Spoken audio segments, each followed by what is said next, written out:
Gimė mum Evelina, tai iš tikrųjų, sakė tai, kad viskas gerai vaikui, kad sveika viskas, bet kai gimė, mes pamatėm, kad daktarai pasakė vaikui, gimė be ausų, veidas sumaituotas, na, aišku, buvo šokas, bet mūsų vaikas.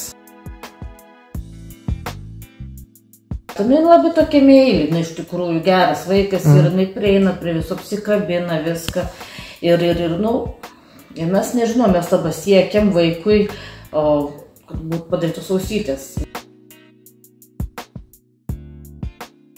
Mes ir ieškojom, mes ir važiavom, mes ir skambinom, praeitoj savaitėj ir užpraeitoj savaitėj, nuo ryto iki pat vakaro, kiekvieną dieną. Mums pasakė, daro čia tokias operacijas, taip, Lietuvoje daro, bet jų niekas neužsiema.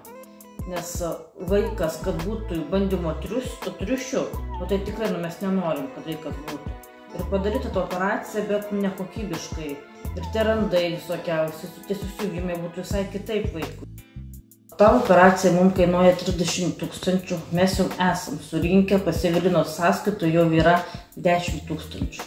Evelina, reikalinga ta operacija ir kodėl? Nes man jis reikalingas, kad nustoti tyčiamas ir dar pati norisi dar geriau girdėtis, kai man padarys operaciją. Ir tikiuosi, kad kai man padarys operaciją, aš geriau girdėsiu mamą, sesę, brolį ir tetę.